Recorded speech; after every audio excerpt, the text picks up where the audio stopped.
Our first film is Lethal Weapon 3, and seeing it reminds me of a conversation I once had with the legendary director Howard Hawks. I asked him to define a good movie, and he said, a good movie is 3 good scenes and no bad scenes. Well, Lethal Weapon 3 has 1 good scene and at least a dozen bad ones. Once again, Mel Gibson and Danny Glover play best buddy detectives here in the really dull opening 45 minutes of this movie. They've been busted, and they turn into patrol cops.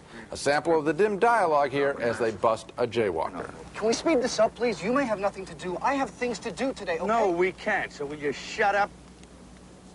Jaywalking license. Yeah?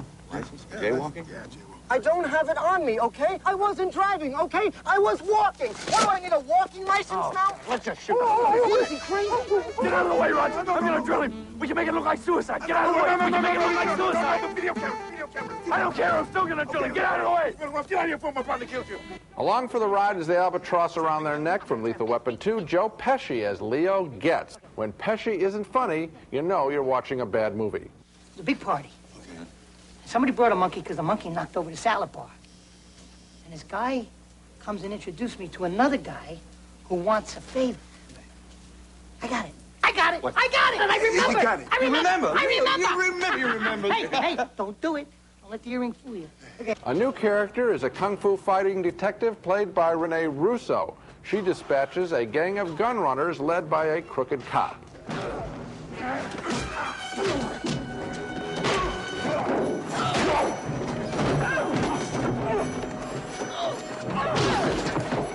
The only good scene in the movie is the romantic one between Mel Gibson and Renee Russo when they undress by comparing scars earned on the job. Pump action, 12 gauge. Mm-hmm. Yeah, right down here. Oh, Went through. that must have hurt. When? Not too close. Riggs, if you were that close, I'd be dead. I can beat it. I can beat it. Have a look at it. I'll take your word for it. No, really, you gotta see this.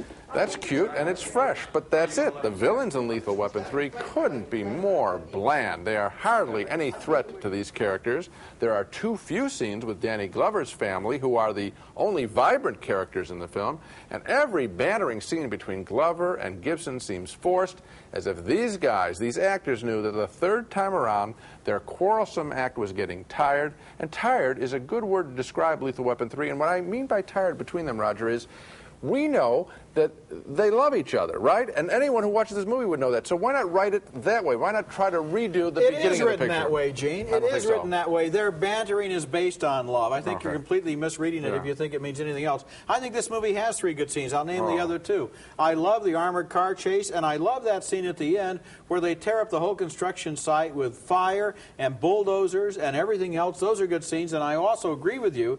The scene where the foreplay consists of looking at each other's gunshot scars is a very funny, very effective scene. I enjoyed this movie more than you did. Obviously. It's not up to the first 2, which set a very high standard, but it is an entertaining movie. Roger, the beginning of this movie, the stuff that you named is all in the back half of the picture. Weren't you absolutely bored by the set of this movie? You said the first 45 minutes. Yes. I think you meant to say the first 7 minutes. No, I'm saying the first... The bomb scene. No, exactly. And then, no. The bomb scene, the jaywalking is dull. They're busted to the beat for about 2 minutes of screen time, and then the chase scene starts with the armored cars. How about the villains? Stopwatch How about the villains, Roger? Were they interesting? The villains were weak in this movie. Thank you. The villains were... What? Thank you what? Let me tell you what. Anything. No, we've always said that in action pictures, that the strength of an action picture is defined by the strength of the villain. Because if you don't care what the problem is that they're trying to solve... We've always said that that's sometimes true. It's we always haven't always true. said that it's always It's true. always true. Go on to the next film.